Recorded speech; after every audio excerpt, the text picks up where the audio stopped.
Ini Masya Allah santri Al-Multazam ini luar biasa semangatnya.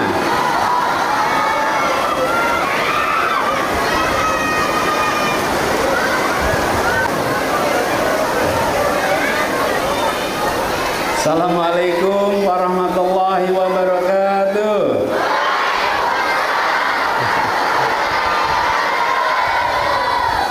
Yang penuh semangat para santri, para mahasiswi. Oh, sound sistemnya kalah.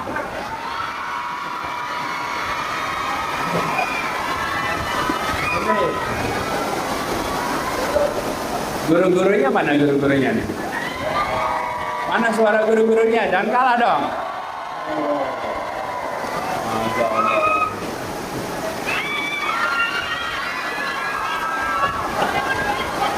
Iya, saya masuk ke sini geter rasanya nih.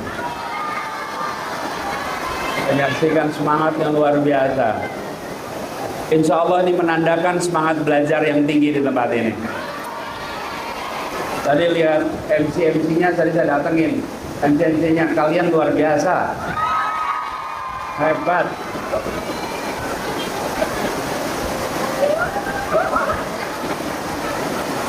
Insya Allah ini terus jadi kebanggaan bagi umat nantinya ya. Jadi saya merasa bersyukur akhirnya bisa sampai ke Pondok Pesantren Al-Multazam ini. Sudah lama diniatkan, sudah dengar ceritanya terus-menerus, makin jauh gaungnya makin kuat.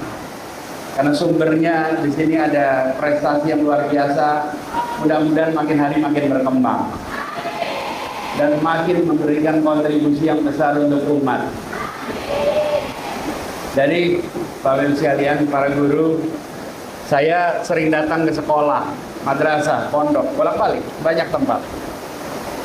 Kalau ditanya di mana rasanya suasana belajar yang baik, kalau datang ke sekolah, cari sekolah yang baik, madrasah yang baik, bukan tanya rata-rata nilainya. Rata-rata nilai itu statistik aja. Gini, kalau datang ke sekolah, suasana siswanya tegang, ini bukan sekolah yang bagus. Kalau datang ke sekolah, suasananya ceria, ini tempat yang bagus. Kenapa? Karena belajar dalam suasana yang menyenangkan itu penting sekali, betul tidak? Kalau suasana belajar itu menyenangkan, maka proses pembelajaran itu imbal balik. Yang mengajar belajar, yang diajar juga belajar. Dua-duanya jadi pembelajar. Tapi kalau tegang itu suasananya berubah. Biasanya gini, datang berat hati, berada di dalam proses pembelajaran berat hati, pulang senang hati. Nah ini masalahnya. Datang berat hati, belajar berat hati, pulang senang hati.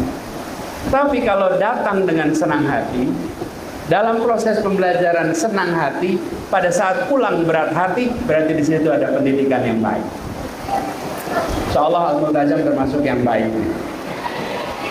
Tadi sepanjang saya jalan nggak ada tuh wajah yang tidak ceria.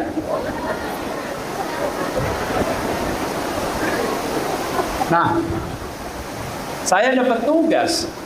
Saya datang ke sini mau silaturahmi. Nggak tanya dapat tugas suruh bicara rupanya di sini. Membangun generasi emas Indonesia dari pesantren.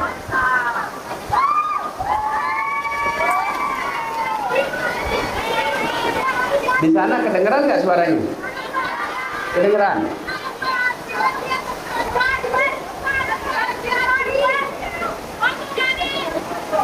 Ekspresif betul. Bapak sekalian, kalau kita bicara tentang generasi emas, saya turun boleh ya? Ya. Biar lebih dekat nih ngobrolnya. Jadi, saya mau bicara, dengerin ya, dengerin.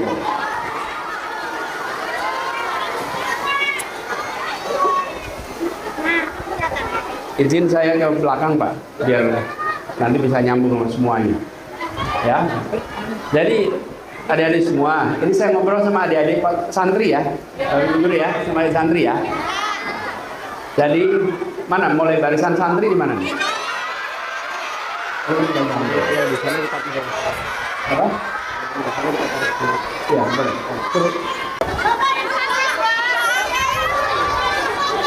Ya, gini.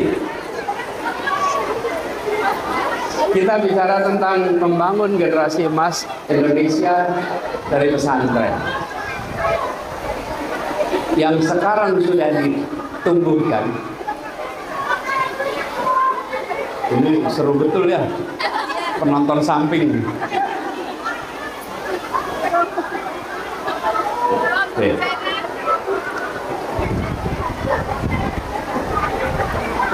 Biar lewat dulu deh.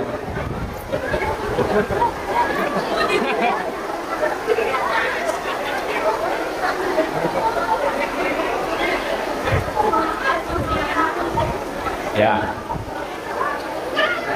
biar semuanya dapat kesempatan ya. Jadi dari semua, ketika kita bicara tentang pendidikan, itu proses pembelajaran. Proses pembelajaran ini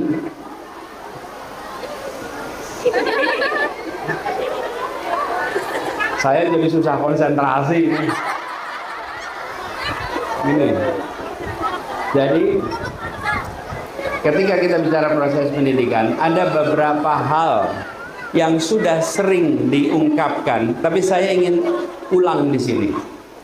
Ketika kita bicara masa depan, fondasi nomor satu adalah karakter. Tak ada yang lain. Bahasa kita namanya akhlak. Nomor satu. Ke depan tidak ada yang lain. Kenapa? Makin ke depan, makin kita hidup dalam era transparan. Hari ini belum dalam era transparan yang lengkap. Ke depan makin era transparan. Sehingga kita harus bekali anak-anak kita dengan karakter-karakter dasar yang di masa depan akan menjadi amat penting. Karakter ini ada unsur integritas. Ini penting. Kenapa? Oh, nama angkatannya? Angkatan? Oh. Berarti yang angkatan itu harus 100% integritasnya. Angkatan integritas. Apa integritas itu? Ayo. Apa integritas itu? Coba salah satu. Integritas apa? Acungkan tangan, acungkan tangan. Acungkan tangan. Siapa acungkan tangan? Ayo. Kamu. Yuk sini. Maju. Betul nggak? Bawa berapa? Bawa banyak Pak, ada usia 30-an. Siapin 15-20 di sini. Siapa? Saya tanda tangani. Siapa? Yuk, apa itu integritas? Sini. Namanya siapa? Aku Nadia. Nadia. Yuk, Nadia dari mana? Dari Tegal. Tegal. Ya. Kelas berapa sekarang? Kelas 8. Kelas 8. Yuk, apa integriti itu apa? Integritas. Integritas itu satu kesatuan itu yang memasukkan aura kewibawaan dan kejujuran. Ya. Sekali lagi. Sekali lagi, integritas adalah satu kesatuan yang utuh yang memasukkan aura kewibawaan dan kejujuran. Nanti sini, Nadia. Ini. Ibu, dengerin apa? Nih, yang ya, aura yang mencerminkan Kewibawaan dan kejujuran. Kata kuncinya kejujuran. Tambahin lagi. Saya beri contoh nih. Kalau seorang kepala preman di pasar, di terminal, Dia selalu menceritakan semua kejahatan yang dia ceritakan, yang dia lakukan. Dia jujur, dia berwibawa, dia berintegritas tidak? Dia selalu ceritakan, tadi malam saya malakin, ya, saya malakin Janu. Dan semua orang mendengarin, wibawa betul dia. Dan jujur dia ceritakan semua kejahatannya. Berintegritas tidak? Tadi kan integritas wibawa sama jujur. Berarti ada tambahannya kan?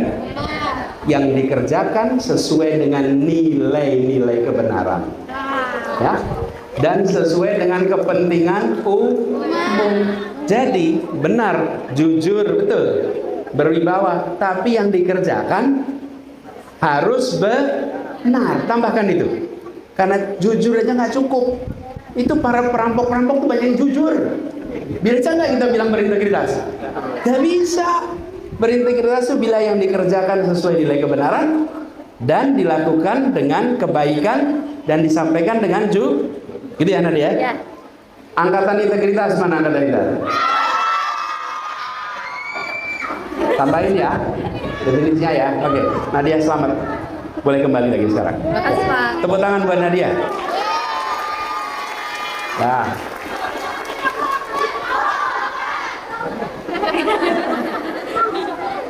Perwakilannya keren. Nah, terusin sekarang.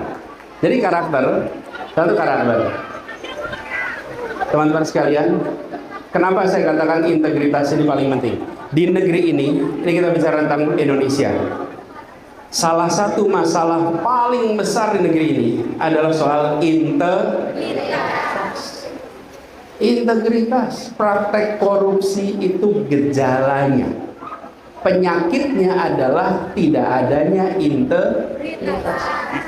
Sakit panas. Panas itu gejala. Ibu-ibu lihat anaknya sakit panas, mau dikasih Panadol terus, nggak sembuh.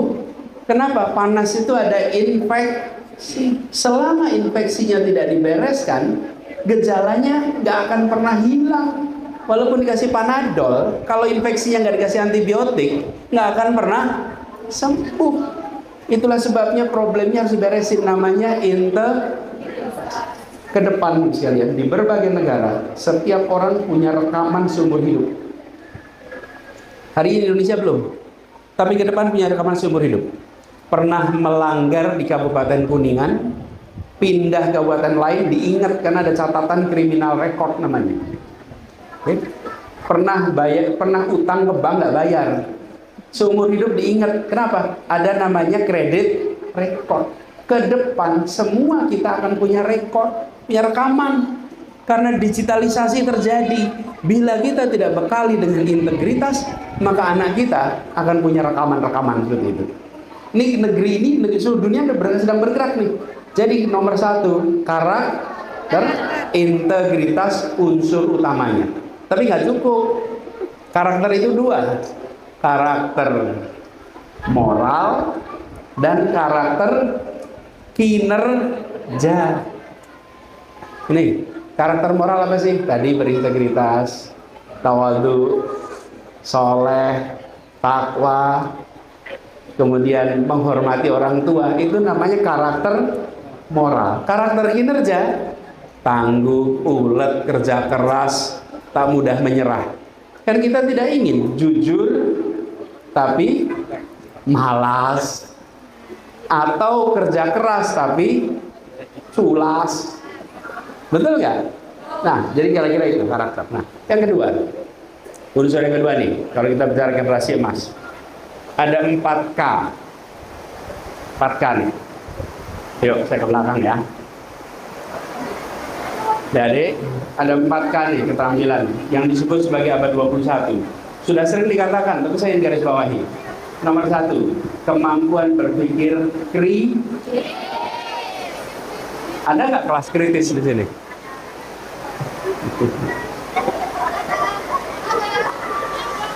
Kemampuan berpikir kritis. Yang kedua, kemampuan untuk saya jauh dari sana ya, jauh dari mikrofon ya. Mikrofonnya nggak jalan. Jalan. Nih.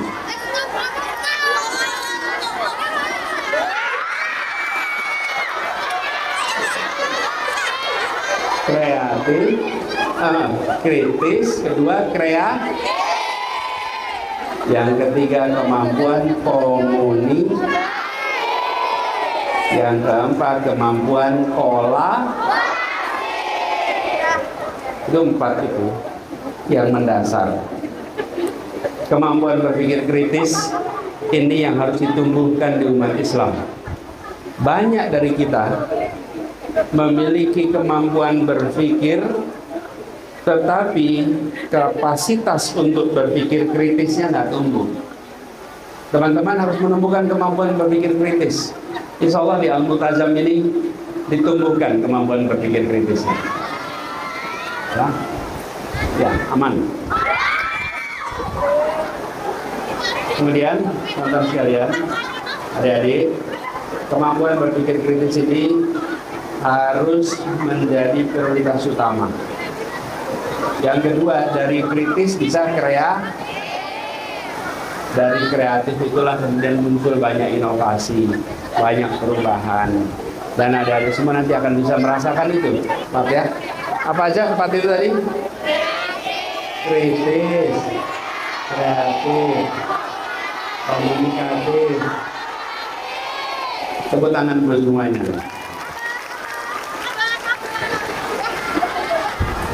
Jadi lalu saya ingin ajak kepada adik-adik semuanya, jadilah titip di pondok ini jadi santri yang aktif. Jangan jadi santri yang pasif. Jadi santri yang aktif. Yang aktif itu artinya apa? Jangan hanya ikut aktivitas intrakurikuler.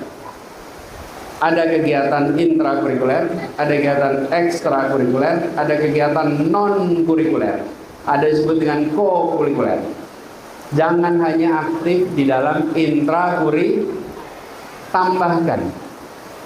Dan itu nanti akan mengembangkan potensi Anda. Potensi apa? Khususnya potensi kepemimpinan. Karena ini yang akan bisa menjadi bekal. Yang berikutnya, penguasaan bahasa Wah, senang sekali di sini bahasa internasional sudah jadi prioritas, bukan? Pada bisa bahasa apa aja di sini? Bahasa Arab,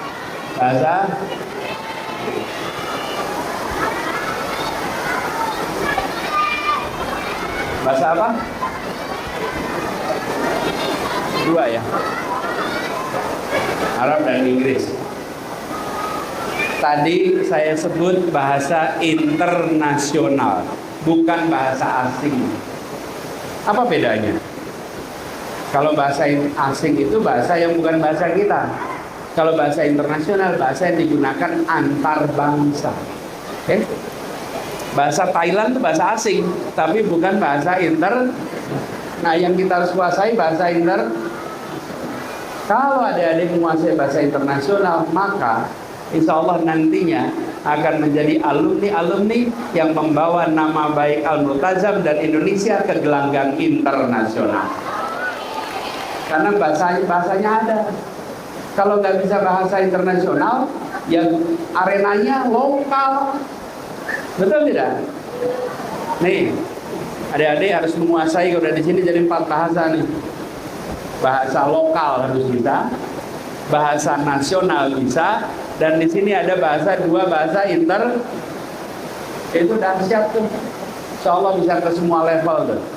Ke grassroots bisa, ke global. Jadi pertanyaan semua pesan saya itu. Yang terakhir nih. Kalau di pesantren mulai kegiatan jam berapa? Jam berapa? Jam 3, jam 4 pagi. Apa kegiatannya pagi itu? Ngaji. Sesudah itu apa? Tahajud. Terus sholat subuh berjamaah. Selesai subuh,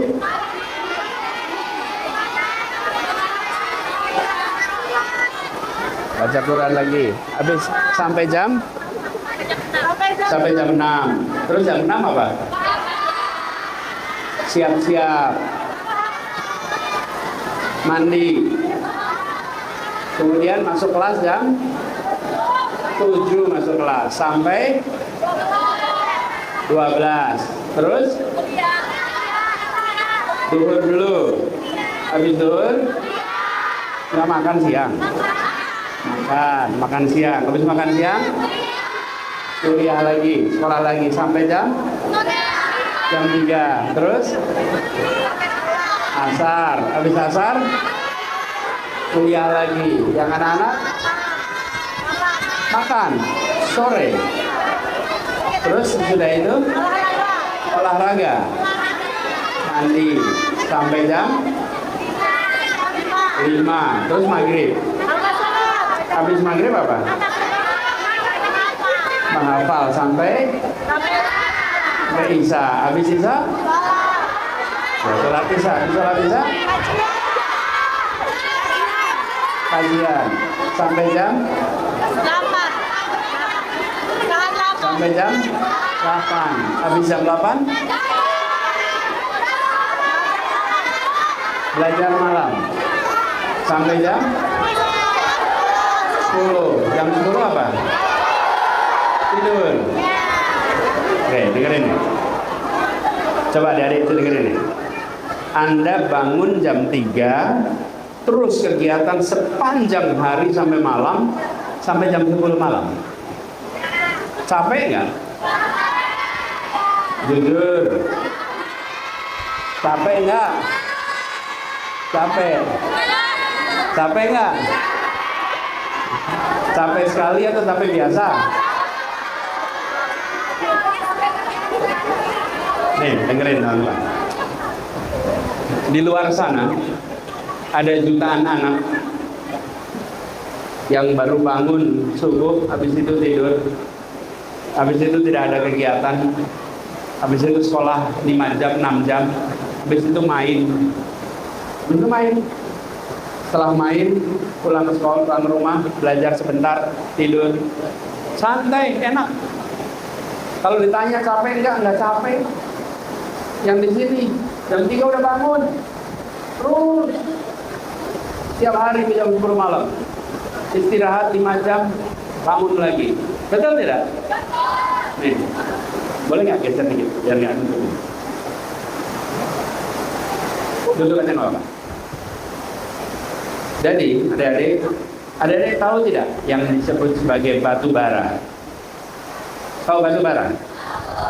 Tahu permata?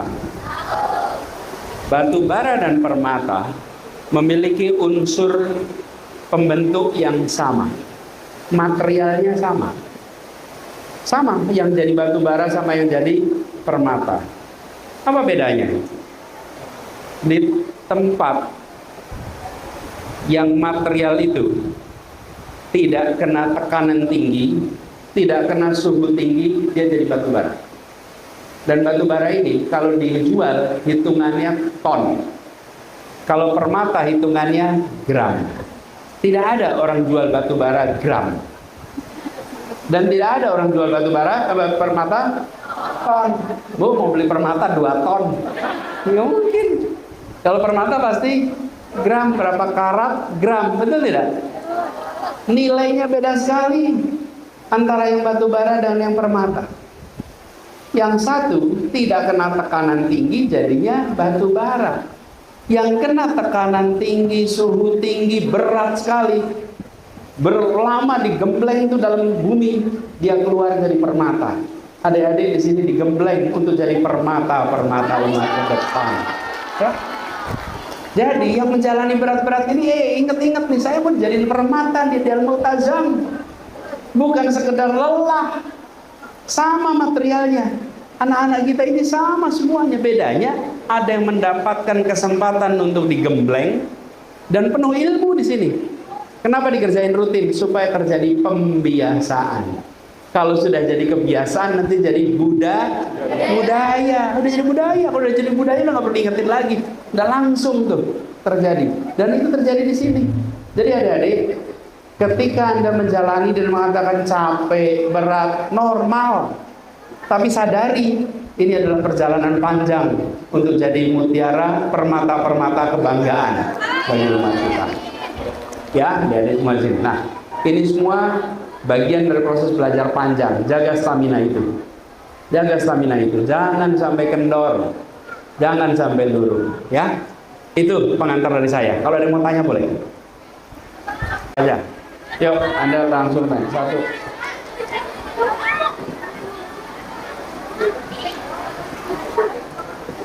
Langsung. Ya, sini. Namanya siapa? Namanya Rara. Rara. Dari mana Rara? Dari Bekasi. Kasih. Ya. Aku mau izin bertanya. Jadi kan kalau masyarakat tuh menganggapkan bahwa memiliki stigma bahwa anak pesantren itu kan harus soleh ya. Padahal harusnya Harus itu apa? harus soleh gitu. Oh ya. Padahal harusnya itu Pegangin sini aja. Pegangin sini. dari ilmu dari seseorang yang memang beragama. Nah, karena ada stigma seperti itu terhadap anak pesantren justru menimbulkan tekanan. Pegangin di sini. Pegang di sini. Nah, gitu. Jadinya menimbulkan tekanan bagi anaknya sendiri, sehingga ada yang ketiga kepercayaan diri dalam mengakui dirinya sebagai alumni pesantren karena output yang dilakukan itu tidak sesuai harapan masyarakat.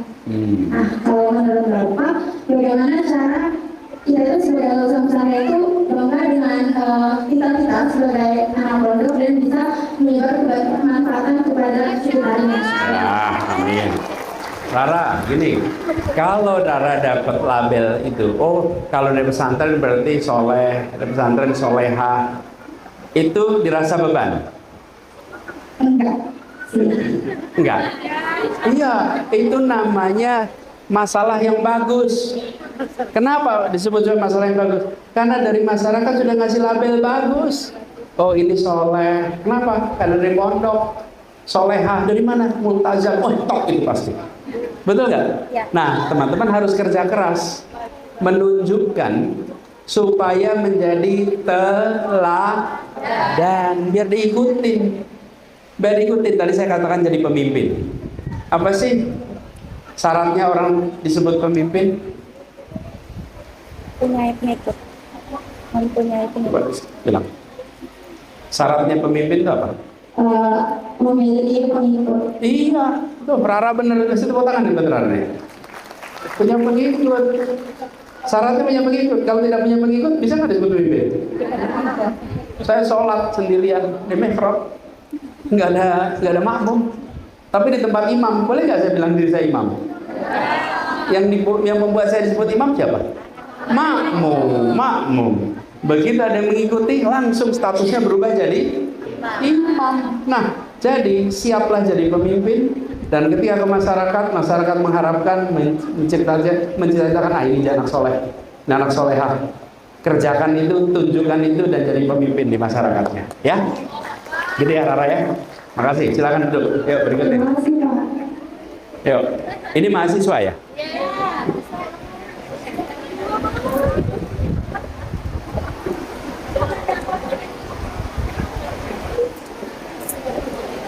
Assalamualaikum warahmatullahi wabarakatuh.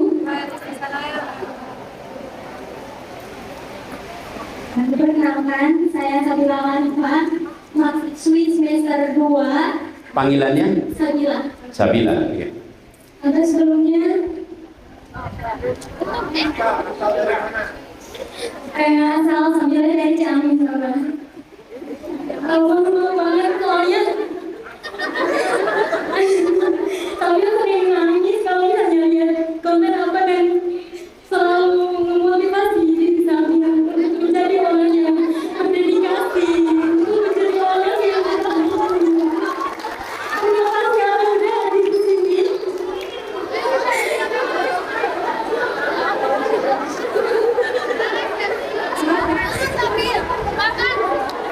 Pertanyaan dari Sabila yaitu di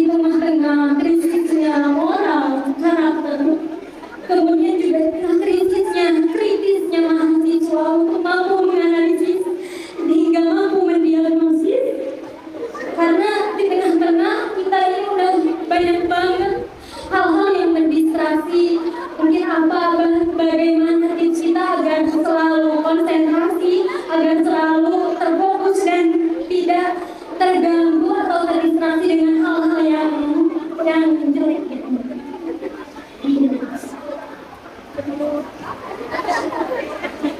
Tepuk tangan buat Sabila ya. Sabila di Ciamis ya? Di kota Ciamis? Enggak, di perbatasannya. Perbatasan daerah apa namanya? Di Panawangan, dekat ke Cikijing. Panawangan. Dekat Cikijing. Dekat Cikijing, dekat Kuningan kalau gitu ya. Majalengka. Nah, ini di luar sana banyak distraksi. Gimana caranya biar kita fokus? Betul ya? Nah, salah satu usul saya nih, banyak sekali caranya untuk bisa tidak terdistraksi. Kita menuliskan apa yang jadi misi yang mau kita kerjakan. Misi apa yang mau kita capai itu ditulis, jangan cuma di awang-awang, ditulis. Lalu itu harus kita kerjakan dan jadi pengingat. Lalu ceritakan misi itu sama kanan kiri. Kalau di rumah adik kakak orang tua, ini misinya nih, supaya apa? Kanan kiri bantu jagain. Kadang-kadang kalau kita punya misi kita tulis sendiri, kadang-kadang belum tentu kita disiplin ngejaganya. Kita sampaikan nih, kalau di asrama, di pondok bisa cerita sama kanan kiri yang nyaman, teman sekamar kayak atau teman seangkatan kayak atau siapa. Ini misi saya, sehingga dibantu untuk bisa fokus. Kenapa teman-teman? Ketika kita mulai terganggu, ada yang dibantu ingetin, dan kalau itu dituliskan, maka menjadi pesan bagi kita untuk ini jadi rujukan. Nah, di luar akan selalu ada distraksi yang mengubah waktu kita, mengubah prioritas kita. Tapi kalau kita punya misi itu dan kita katakan dan kita kerjakan, maka kita bisa konsisten jaga misi itu. Gitu ya, Sabila ya. Oke. Sama-sama, makasih. Ya, yuk berikutnya. Dari agak belakang nih. Yuk, kamu dari sana. Boleh.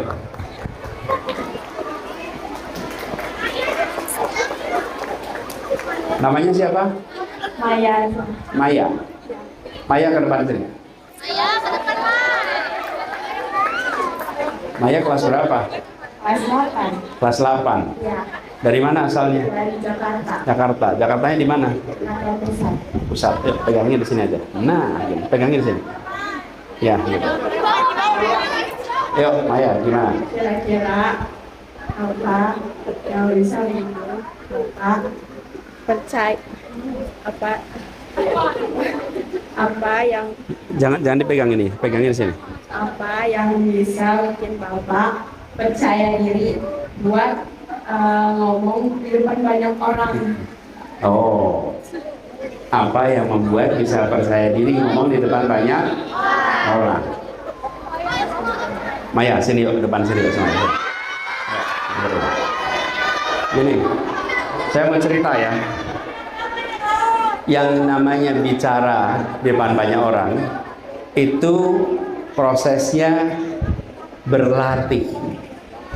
Seperti berenang, bisa nggak berenang dipelajari di ruang kelas?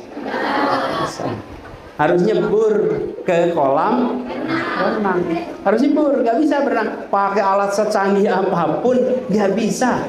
Jadi kalau mau belajar bicara depan banyak orang harus praktek. Jadi setiap kali ada diskusi jangan takut untuk angkat tangan seperti Maya ini. Oke? Karena ini latihan.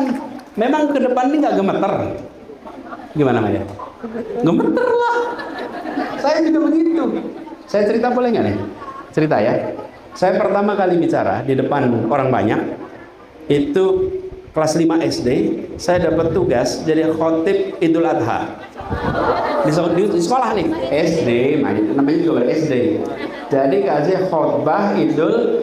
Memangnya bisa bikin materi khotbah? Ya pasti belum bisa. Nggak bisa. Mana mungkin kita anak kelas 5 SD bisa bikin. Apa yang terjadi? Saya tanya sama guru agama saya. Guru agama Pak Baroji namanya. Beliau yang pertama kali ngasih tugas. Anis, kamu besok tugas khotib Idul Adha. Saya bilang, Masya Allah Idul Adha. Pulang dulu ke rumah, tanya sama ibu sama ayah, dibantuin. Jadi saya nulis naskahnya ditemenin sama ayah dan ibu, dibantu. Bikin sendiri enggak, mereka yang ngebantu ngebikinin. Habis itu latihan. Latihannya di mana? Di rumah, di depan ayah dan ibu. Latih itu saya ngomong. Latihan lagi, ulangin lagi, ulangin lagi, ulangin lagi. Sampai akhirnya harinya datanglah saya ke lapangan tuh di sekolah. Kalau di sekolah dulu tetap ada Idul Adha, di hari kedua kita bikin sholat. Nah, pada saat pertama kali gimana? Bergetar tangannya, bergetar pegang naskah itu, bergetar. Dari situ saya belajar. Lain kali jangan bawa kertas, harusnya bawanya papan, biar kalau getar nggak kelihatan. Nah, itu kita ke tangannya getar kelihatan, teman-temannya ketawa, bukan? Iya, lihat tuh tegang loh gitu. Ya tegang lah. Di situ saya belajar. Oh, lain kali harus bawanya kertas yang tebel, pakai buku, biar nggak kelihatan goyang. Pas di rumah nggak goyang, pas di situ goyang, gitu. Nah, itu pengalaman pertama. Tapi berhenti di situ. Nah, pengalaman yang paling banyak itu saya SMP. Karena itu yang mau saya ceritakan ini sebetulnya. SMP, saya ikut OSIS kelas 1 SMP. Datang ke kakak kelas, saya mau ikut OSIS, boleh jadi anggota pengabdian masyarakat. Seksi pengabdian masyarakat, yang saya juga nggak paham tugasnya apa itu seksi pengabdian masyarakat. Ternyata tugasnya yang paling utama adalah mengumumkan berita duka cita dan mengumpulkan uang duka. Ternyata pengabdian masyarakat itu. Jadi satu sekolah, satu angkatan 10 kelas, 3 angkatan jadi 30 kelas. Kalau ada yang meninggal, kami bertiga nih anak SMP kelas 1 muter ke kelas-kelas, bawa kertas namanya dan bawa, kita nyebutnya besek. Besek itu apa tuh? Bukan, besek dari bambu tuh. Anyaman bambu. Besek ya? Kotak besek tuh. Bawa besek, ada lubangnya situ untuk sumbangan. Jadi kami bertiga kalau ada yang meninggal, karena satu angkatan 10 kelas, satu kelas 48 orang, jadi 480 orang kali 3. Jadi lebih dari 1.350 anak di sekolah itu. Ini SMP 5 di Jogja. Ya terang aja banyak yang meninggal. Neneknya, kakeknya, gonta-ganti tuh. Wong satu sekolah kok. Jadi kalau ada kakeknya meninggal, kita keliling. Ada neneknya meninggal. Jadi sering sekali ada yang meninggal. Setiap ada yang meninggal, kita muter. Nah itu masuk ke ruang kelas. Ngetok ruang kelas. Baru ngetok, masalahan bersatu, ngadepin guru. Sebagian guru tuh nggak bersahabat sama sekali. Bener. Baru ini tengok-tengokan, kamu aja yang masuk, kamu aja yang ngetok. Kenapa? Karena begitu kita ngetok dibuka, gurunya, kamu lagi, bolos ya. Memang ada yang meninggal, bukan boros. Terus masuk ruang kelas, apalagi kalau masuknya kelas 3. Oh ini masalah masuk kelas 3 itu. Baru masuk ruang kelas, sekelas udah bilang, telah meninggal dunia. Kita belum ngomong, kita belum bicara, sekelas udah bilang gitu. Jadi wajah kita itu wajah kematian. Karena kalau datang pasti berita luka. Jadi kita belum ngomong, udah pada ngomong sekelas itu. Apa yang terjadi? Kami itu muter 30 kelas. Setelah uangnya terkumpul, kita berangkat ke rumah duka. Ke rumah duka ngapain? Menyampaikan uangnya dan menyampaikan bela sungkawa. Coba bayangin. Jadi anak SMP kelas 1 ketemu orang yang keluarganya meninggal. Masih duka cita. Ngomongnya gimana coba? Ayo, yang udah gede-gede aja belum tahu cara ngomongnya, bukan? Gimana menyampaikan duka cita di orang yang sedang berduka? Kitanya anak kecil. Ini 3 anak ini. Wih, itu latihan betul kan? Tapi karena berkali-kali, jadi akhirnya apa? Biasa. Setelah berkali-kali, itu kalau mau berita duka nggak perlu lagi bawa kertas. Awalnya kertasnya goyang, lama-lama tenang. Masuk kelas 3 senyum, dibully biasa. Jadi sekarang dibully juga udah biasa dari dulu. Lalu dari semua pengurus OSIS, kita itu paling tidak penting posisinya. Loh iya, yang penting posisinya ketua siapa? Ketua OSIS, sekretaris OSIS. Kita ini nggak penting. Di antara semua posisi itu nggak ada yang kepengen. Tapi di antara seluruh pengurus OSIS, 3 orang ini paling terbiasa public speaking di sekolah kita. Iya. Paling terbiasa public speaking ini 3 orang ini. Yang lain nggak pernah sebanyak itu, nggak pernah. Lalu 3 anak ini paling sering ketinggalan pelajaran. Iya, kalau muter 30 kelas, habis itu ke rumah duka, hilang 1 hari itu. Betul tidak? Jadi paling pengalaman melakukan peminjaman catatan. Itu namanya persuasi. Loh iya dong, masa saya pinjam dari bapak terus? Kan nggak mungkin. Saya pinjam dari 1, 2, 3, muter tuh. Pinjam catatan. Jadi dilatih untuk belajar persuasi tanpa kita sadar terjadi itu. Dan kita tanpa sadar terbiasa ketinggalan pelajaran. Ketinggalan itu PR tersendiri. Yang lain sudah belajar langsung dari guru, kita harus belajar sendiri. Kebayang nggak tuh? Dan kami berkali-kali mengalami gagal ikut ulangan. Harus ulangannya nyusul. Teman-teman, tekanan itu membuat kita semua mendapatkan skill-skill tambahan yang tidak pernah didapatkan oleh anak-anak yang lain. Jadi, posisi apapun di organisasi jalanin itu. Karena itu akan mengembangkan potensi. Paling nggak saya alamin tuh. Terus public speaking. Sekolah 3 orang ini paling tenar di sekolah itu. Iya, 3 wajah ini paling tenar di antara semua. Karena kita yang paling keliling kemana-mana, bukan?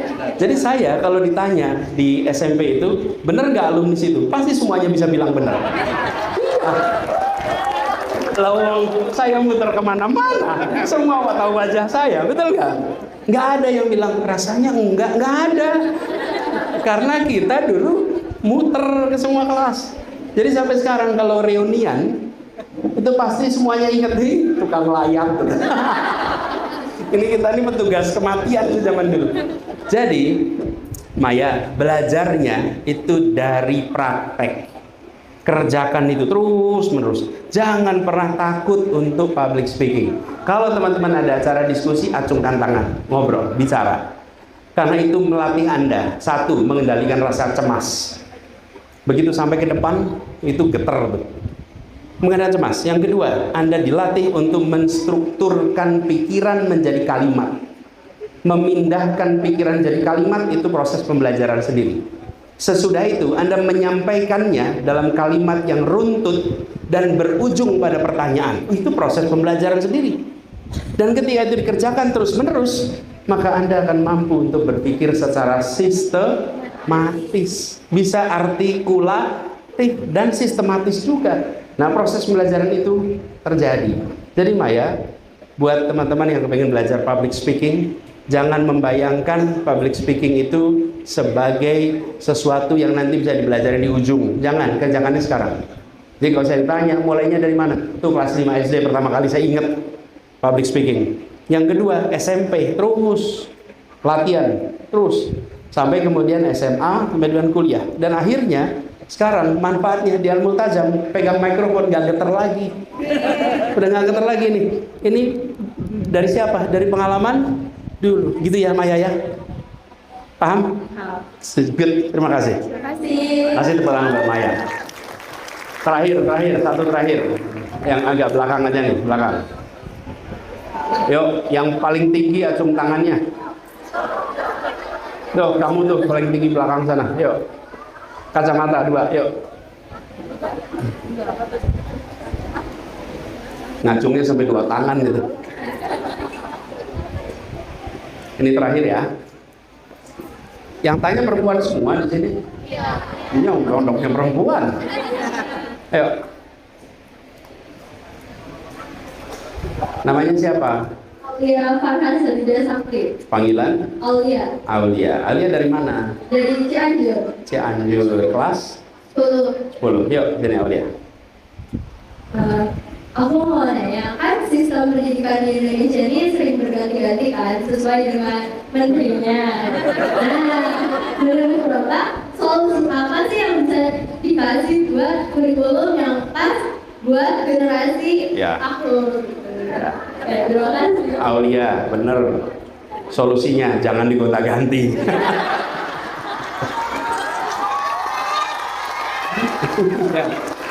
Bener.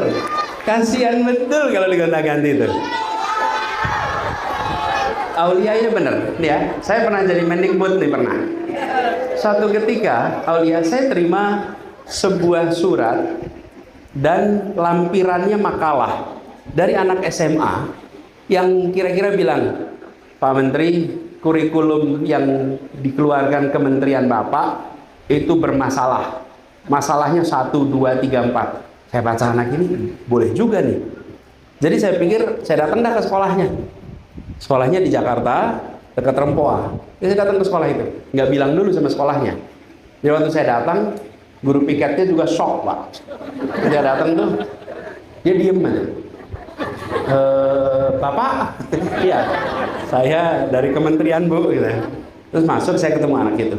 Saya bilang, anak kalian sini kumpulin, ceritain. Anak-anak SMA itu bisa menunjukkan kepada kami. Saya datang dengan dirjen, menunjukkan kepada kami kelemahan-kelemahan kurikulum. Kelemahannya di sini, di sini, di sini. Terus saya bilang kepada, selesai itu, saya salut sama anak-anak ini. By the way, bulan lalu saya ketemu salah satu mereka. Anak-anak ini menunjukkan masalah apa di kurikulum ini. Jadi salah satu pembelajaran penting yang saya bilang pada para penyusun kurikulum, ketika menyusun kurikulum, jangan hanya tanya pada pakar, jangan hanya tanya pada guru, tanya pada siswa, karena mereka yang menjadi pengguna kurikulum. Dan mereka itu berpikir juga, betul tidak? Aulia kan berpikir juga kan tentang kurikulum. Yang kedua, kalau mau bikin perubahan kurikulum, jangan diubah semua. Kalau ada kurikulum baru, maka yang melakukan siapa? Angkatan baru. Kelas 1 kurikulum baru, 2, 3, 4, 5, 6 tetap. Kemudian nanti kelas 2, naik kelas 2, kelas 3, akhirnya semuanya diganti. Di seluruh dunia pergantian kurikulum itu seperti itu. Kita di Indonesia kalau ganti, kalau bisa kemarin semuanya diganti. Hari ini seluruh angkatan, efeknya apa? Gurunya repot, muridnya repot. Nggak mungkin. Kalau pergantian kurikulum itu prosesnya bisa 6 tahun transisinya. Untuk SD, 3 tahun transisi SMP, 3 tahun transisi SMA, baru selesai. Nah, Aulia, ini yang kurang di dalam pemahaman pengambil keputusan di Republik ini. Semua jenjang, apa itu? Bahwa pendidikan itu prosesnya panjang. Banyak yang menganggap pendidikan itu bisa instan, nggak bisa. Bahkan, Bapak Ibu tahu World Economic Forum, itu setahun sekali ketemu di Davos. Para pemimpin dunia, pemimpin negara, dan pemimpin perusahaan tiap bulan Januari kumpul sedunia merencanakan bagaimana ekonomi setahun ke depan. Tahun depan ketemu lagi, tahun depan ketemu lagi. Namanya World Economic Forum. Tapi kalau pertemuan pendidikan 15 tahun sekali. Ya, bertemu tahun 2000, ketemu lagi 2015, ketemu lagi 2030, ketemu lagi nanti 2045. Tidak ada pertemuan pendidikan tahunan sedunia, nggak ada. Sekali disepakati 15 tahun dilaksanakan. Sesudah itu 15 tahun lagi kita sepakat, bikin 15 tahun lagi ke depan. Ini banyak yang nggak sadar kalau urusan pendidikan itu panjang, nggak bisa sebentar. Jadi kalau mau ganti kurikulum, bukan tidak boleh, tapi harus dilakukan dengan cara yang benar, bertahap. Itu kalau dikerjakan. Kalau saya ditanya, menurut saya yang paling penting justru menjadi kunci adalah kualitas kompetensi guru dan kepala sekolah. Itu kuncinya. Seperti belajar manah nih. Manah, suka pada belajar manah nggak di sini? Nih, memanah kalau meleset terus, tapi yang diganti cuman busurnya, yang diganti cuman anak panahnya, tapi pemanahnya tidak pernah diajari yang mana lebih baik, kira-kira bisa terjadi nggak perbaikan? Nih, bukunya digonta-ganti, gurunya nggak dikasih pengembangan kompetensi. Padahal anak itu mencintai pelajaran karena buku atau karena guru? Karena guru, bukan karena buku. Sementara buku diotak-atik terus. Apalagi kalau orientasinya proyek, repot kita ngadepinnya. Jadi saya setuju sekali Aulia. Sebaiknya fokus pada guru dan kepala sekolah. Kemudian kalaupun mau perubahan kurikulum, dan itu wajar perubahan kurikulum itu karena zaman berubah, tapi cara penerapannya bertahap. tahap satu angkatan selama kemudian generasi berikutnya. Jangan langsung semuanya. Dan ujungnya kekuatannya pada guru. Gitu ya Aulia ya. Terima kasih. Pertanyaan bagus sekali tadi. Yang tadi tanya boleh ke depan dong semuanya. Yuk, yang tadi tanya ke depan sini.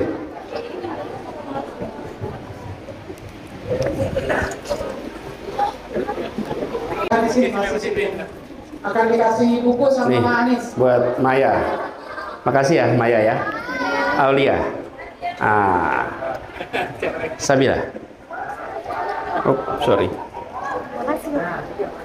Terima kasih. Nih. Kita foto sama-sama sini. Yuk.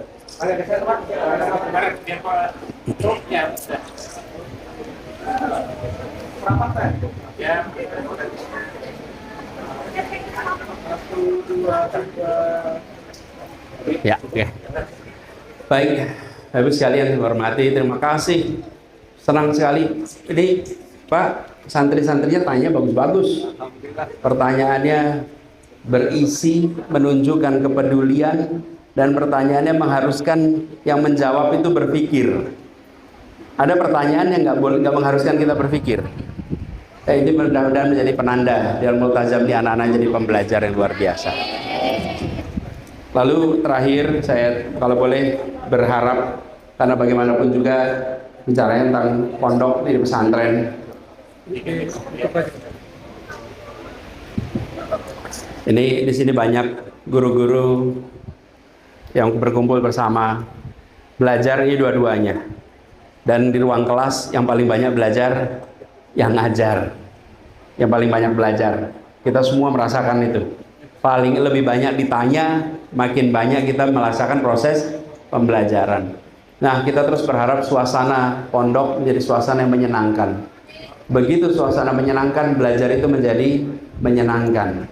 Dan titip guru-guru, Bapak Ibu guru, tanya nih, kalau ini buat Bapak Ibu guru nih, selama dulu belajar punya berapa orang guru? 50? 60? SD, SMP, SMA, kuliah? 100? Saya tanya, guru yang namanya diingat berapa?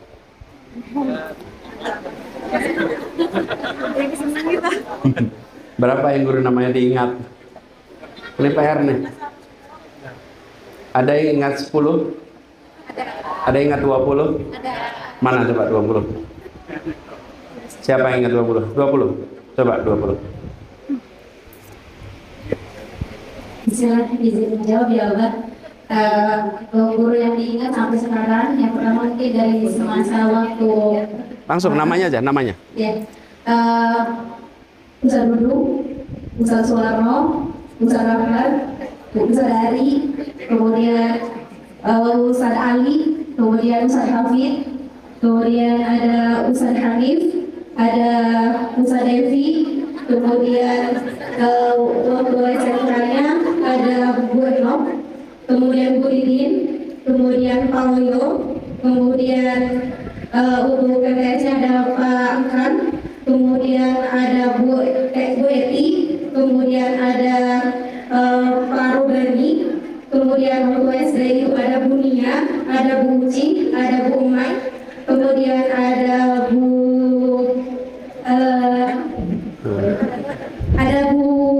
Jamiah, itu yang paling mengingat SD. 16. Baru 16 Pak. Mohon maaf Pak. Gak apa-apa. Terus sekalian, ini luar biasa loh. Ingat 16 nama guru, tepuk tangan buat dia. Kenapa? Karena rata-rata itu 5. Yang diingat tuh 5 rata-rata. Plus minus lah. Tapi beliau sampai bisa rasanya luar biasa. Terus sekalian, pertanyaan nih, yang diingat yang gimana? Yang gimana yang diingat? Nih, yang diingat yang menyenangkan atau yang menyebalkan? Dua itu tuh. Bener gak? Menyenangkan atau menyebalkan? Nah, pertanyaannya, bila 20 tahun yang akan datang, anak-anak kita ditanya, sebutkan nama gurumu, akankah nama kita disebut? Akankah nama kita masuk dalam daftar tadi? Atau kita masuk guru yang terlupakan? Atau kita termasuk guru yang diingat? Insya Allah di Al-Multazam ini guru-gurunya guru-guru yang diingat. Diingatnya karena menyenangkan. Ya. Kenapa ini syarat, Bapak sekalian? Kenapa? Bapak sekalian membangun ini semua. Begitu guru inspiratif, maka pesan itu akan menempel di anak lama sekali. Tapi kalau tidak, lewat. Pertanyaan lagi nih, pertanyaan. Boleh ya? Bisa nggak guru digantikan teknologi? Untuk beberapa hal bisa. Bisa nggak guru digantikan teknologi? Bisa semuanya. Mungkin pertanyaannya salah. Guru macam apa yang bisa diganti teknologi? Guru macam apa yang tidak bisa diganti teknologi? Nih, guru yang mengajarnya repetitif. Dari semester ke semester diulang terus. Materinya daur ulang semua. Setiap tahun daur ulang. Dia bisa diganti pakai alat rekaman. Teknologi bisa menggantikan. Tapi guru yang setiap datang membawa inspirasi, setiap datang membawa pikiran baru, setiap datang membawa hati, teknologi apapun tidak akan pernah bisa menggantikan. Nggak bisa. Nah, ini PR buat kita nih. Kalau pesantren kepengen generasi emas, anak-anak punya peran, guru punya peran. Insya Allah dengan begitu nanti Al-Multazam ini sepanjang hayatnya akan menjadi tempat persemaian pribadi-pribadi mulia yang dampak kehadirannya melampaui usia dari umur badannya. Dengan begitu nanti umurnya panjang dalam artian sesungguhnya. Selamat belajar, selamat saling menginspirasi, selamat menjadi tonggak kebangkitan umat di Indonesia. Terima kasih. Assalamualaikum warahmatullahi wabarakatuh. Sian udah pada pindah. Sini kamu. Kalian sini ke depan. Pada foto sini. Yuk, yuk sini. Sini. Yuk, basah-basahan tadi ya. Di atas sebagian. Maju. Ini kelas berapa? Kelas 9. Sini kamu. Kamu maju ke sini. Maju. Sini. Yang di panggung berdiri tes semuanya. Oke, 1, 2, 3, sekali lagi 1, 2. Jam 3, 2, 1, lagi 3, 2, 1. Siapa? Hafizan Hafizan. Kelas berapa kamu? 4. Kelas Oke, siap. Kamera 1, 3, 2, 1. Lagi 3, 2, 1. Tangan, Pak. Oke, 3, 2, 1. After this session, we have the LC all the attendants to take the place for the pictures together. Anis bagian media. Ini bagian media.